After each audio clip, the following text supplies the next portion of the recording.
Namaskar, Sat Sri Akal, Adab and Kem Cho. This is Akhil Kohli, the most electrifying man and the brand itself. And welcome to my YouTube channel. और अगर मेरे YouTube channel पे आप नए हैं so don't forget to subscribe my channel and don't forget to like my videos क्योंकि आपके subscribe करने से और आपके लाइक करने से we just get motivated to make new videos for you. आज का जो मैं वीडियो बनाने जा रहा हूँ it's all about the 3 big mistakes which we are doing during the biceps curl. So without wasting the time, just move on for the first mistake. Come for the first exercise for the biceps curl जिसके अंदर हम लोग एक भारी गलती हमेशा करते हैं। जिम्स में सर्वे करते करते मैंने एक चीज बड़ी कॉमन पाई।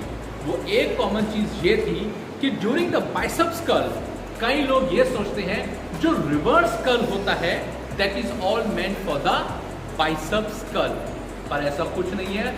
रिवर्स कर्ल जो होता है that is not meant for the biceps curl. अब मैं आपको पहले बताऊंगा कि जो रिवर्स कर्ल है वो बाइसेप्स कर्ल क्यों नहीं है और कर्लिंग के दौरान what is the supinated position and what is the pronated position. मैं ये दोनों आपको बताऊंगा कि इन दोनों का इफेक्ट हमारी मसल्स पे कैसे रहता है। तो गाइस, जब हमारे हाथ में डंबल्स होते हैं व्हेन वी आर डूइंग, यानी कि जब हम रिवर्स कर्ल करते हैं चाहे वो हम डंबल से करें या बारबल से, when we are doing like this, आमतौर पे आपने देखा होगा कि जिम्स के अंदर जो लड़के हैं वो इस प्रकार की एक्सरसाइज को जरूर करते हैं ये सोच के कि ये जो एक्सरसाइज है this is all meant for the biceps curl, पर ऐसा कुछ नहीं है। ये जो एक्सरसाइज है ये बाइसेप्स की एक्सरसाइज नहीं है। Now I will tell you why this exercise is not meant for the biceps. अभी मैंने इससे थोड़ी देर पहले आपको बताया था about the supinated position and about the pronated position. अब मैं आपको बताता हूं कि इन दोनों के बीच में डिफरेंस क्या है। जब हम डंबल उठाकर जब हम लोग एक्सरसाइज करते हैं हमारा हाथ, हमारी हथेली जब इस प्रकार से सीधी होती है और डंबल को जब हमने पकड़ा होता है that's called the supinated position. अब सुपिनेटेड पोजीशन के अंदर हमारा ये जो बाइसेप्स है, ये जो हमारा जिसको हम हिंदी में गोला कहते हैं या डोला कहते हैं, ये हमारे अपर फोरआर्म्स के साथ कनेक्टेड होता है वन मसल के अंदर। हम इसको जब कॉन्ट्रैक्ट और जब स्ट्रेच करते हैं तब ये जो सुपिनेटेड पोजीशन है हमारे आर्म का फ्लेक्शन मूव होना स्टार्ट हो जाता है। तो पूरा का पूरा टारगेट हमारे इस कर्ल के ऊपर, हमारे बाइसेप्स के ऊपर हिट होता है। That's called the supinated position. तो हमारा बाइसेप्स पे प्रॉपर वर्क करता है। अब इसी एक्सरसाइज को जब हम कर रहे हैं in the pronated position, this is called the supinated position and this is called the pronated position. अब डंबल को जब आप इस तरीके से उठाते हैं आपकी मसल्स टारगेट जरूर हो रही है बट लिटिल बिट 5 to 10% का इसको टारगेट मिल रहा है आपके बाइसेप्स को। आपको टारगेट चाहिए पूरी बाइसेप्स के ऊपर। तो प्रोनेटेड पोजीशन के अंदर आपका जो टारगेट है वो आपके इस फोर आर्म्स पे हो रहा है। That's called the brachioradialis muscles. इस मसल के ऊपर आपका टारगेट जा रहा है। तो इस चीज का आप ध्यान रखिए कि जब when you are doing biceps curl in the gym, जो रिवर्स कर्ल है that is not meant for the biceps curl.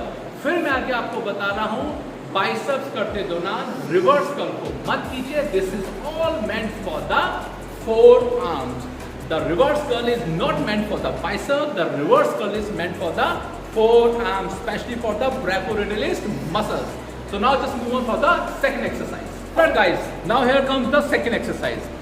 अब मैं आपको बताऊंगा जो second exercise, अब मैं आपको बताऊंगा जिम के अंदर जो हम दूसरी एक्सरसाइज करते हैं जिसके अंदर भारी गलती हम लोग करते हैं दैट इज द ज़ॉटमैन कर्ल्स। अब ज़ॉटमैन कर्ल्स में आपने आमतौर पे देखा होगा कि लड़के इस प्रकार डंबल को उठा के they are lifting the dumbbell like this, then they हाथ को प्रोनेटेड पोजीशन पे लेके जा रहे हैं और नीचे लेके जा रहे हैं। दैट मीन्स अगेन आपने वही सेम गलती करी है जो आपने पहले रिवर्स कर्ल में की थी। When you are doing the Zottman curls that means Zottman curl is जो आपकी एक्सरसाइज है that is basically a wrong exercise, क्योंकि उसके अंदर एक एक्सरसाइज के अंदर हम दो मसल्स को एक साथ टारगेट कर रहे हैं। हमारा जो बाइसेप्स है it's a very small muscle. इस स्मॉल मसल के अंदर अगर हम दो मसल्स को एक साथ टारगेट करेंगे तो प्रॉपर फंक्शनिंग हमारे मसल्स को नहीं मिलेगी, ना ही हमारे बाइसेप्स को और ना ही हमारे ब्रैकोरेडियलिस मसल्स को। तो इस चीज का ध्यान रखिए। ज़ोमैटन कर्ल्स जब आप कर रहे हैं इट्स अ रॉन्ग एक्सरसाइज, वो एक्सरसाइज आपने नहीं करनी है। ज़ोमैटम कर्ल्स को अगर आप एक प्रकार में कर सकते हैं, you can lift your hand in the supinated position, और इसी पोजीशन में अगर आप उसको नीचे लेकर आएंगे, that exercise is very beneficial for your biceps. So now move on for the third exercise. Alright guys, now here comes for the third exercise. अब वो third exercise है high pulley cable curls. अब इसके अंदर जो हम normally एक mistake करते हैं, या जो मैंने जिम्स के अंदर सर्वे के दौरान देखा, वो गलती, वो मिस्टेक मैं आज आपको बताने चाहता हूँ. No doubt this is a very good exercise, ये इफेक्टिव एक्सरसाइज भी है, पर साथ ही साथ इसके अंदर जो गलतियां की जाती हैं, जो गलतियों को जिम के अंदर दोहराया जाता है, मैं आज उसको दूर करने के लिए ही आपको कुछ बताने जा रहा हूं. सो बी केयरफुल एंड प्रॉपर तरीके से इसको देखिएगा और आप समझिएगा. हाई पुली केबल कर्ल्स, आमतौर पे आपने देखा होगा कि जब भी जिम में ये मशीन लगी होती है, आमतौर पे इसको लड़के या जिम इंस्ट्रक्टर या जिम कोचेस इस मशीन को सबसे टॉप के ऊपर लगाने के लिए कहते हैं. But this is absolutely wrong, क्योंकि जब हम इसको ऊपर बिल्कुल टारगेट करते हैं, हमारा टारगेट पोजीशन हमारा आर्म्स होता है. But when we are targeting our muscles, हमारा सारा टारगेट हमारे शोल्डर्स पे आ जाता है, क्योंकि हमारे बाइसेप्स को, हमारे कर्व्स को फुल रेंज ऑफ मोशन नहीं मिलता है, क्योंकि सारा का सारा हमारा प्रेशर ओवरलोड होकर हमारे सारे फोरआर्म्स पे और हमारे शोल्डर के ऊपर कंबाइन हो जाता है. इसलिए इस एक्सरसाइज को आप अपने बिल्कुल लेवल के सामने, आपकी जितनी हाइट है, हाइट के अकॉर्डिंगली आप इस पुली को अपने सामने रखेंगे. Now you have to hold the D handle like this. मैं आपको बताऊंगा आमतौर पे क्या होता है जब हम इसकी एक्सरसाइज करते हैं. When you are a beginner in the gym, आप इसको बिल्कुल ओवरलोडेड मत कीजिए, क्योंकि ज्यादा ओवरलोड करने से आपकी जो बॉडी है वो रॉक एंड रोल हो जाती है, यानी कि आपकी बॉडी प्रॉपर तरीके से स्टेबलाइज नहीं हो पाती है. और इस एक्सरसाइज के अंदर स्टेबिलिटी बहुत ज्यादा जरूरी है. आपकी स्टेबिलिटी, आपका जो माइंड कंसंट्रेशन है, वो एक एक चीज इसके अंदर बहुत ज्यादा प्रॉपर होनी चाहिए, वरना आप इस एक्सरसाइज को प्रॉपर तरीके से नहीं कर पाएंगे. अब इस एक्सरसाइज को करते वक्त आपने हमेशा इस चीज का ध्यान रखना है कि आपके जो दोनों पैर हैं वो शोल्डर विड्थ अपार्ट रहने चाहिए, और साथ ही साथ आपकी जो बॉडी है वो स्ट्रेट, आपका हेड, आपका कर्ल लेकर रहेगा. And like this you have to do this exercise.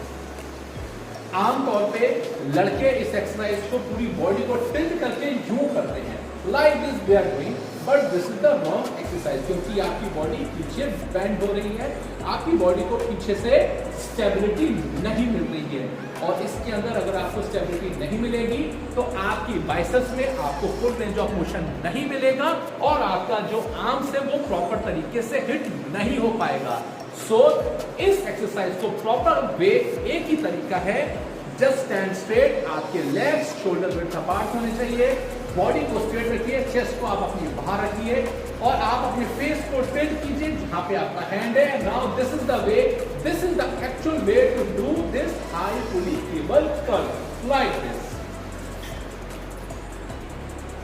आप इस तरीके से अगर करेंगे तो इस मिस्टेक को आप दूर कर सकते हैं. आज के इस वीडियो में मैंने आपको 3 बिग मिस्टेक्स बताई जो जिम के अंदर आमतौर पे जिम इंस्ट्रक्टर या कोचेज या जो भी नए रेगुलर कस्टमर्स होते हैं वो इस चीज़ को दोहराते हैं बार बार. मेरी वीडियो अगर आपको पसंद आई तो do like, hit the button and do like to subscribe my channel, ताकि मैं आगे भी आपके लिए ऐसे वीडियोस लेकर आऊँ. So now this is the time to sign off. So this is Aki Kohli signing off. Hasta la vista.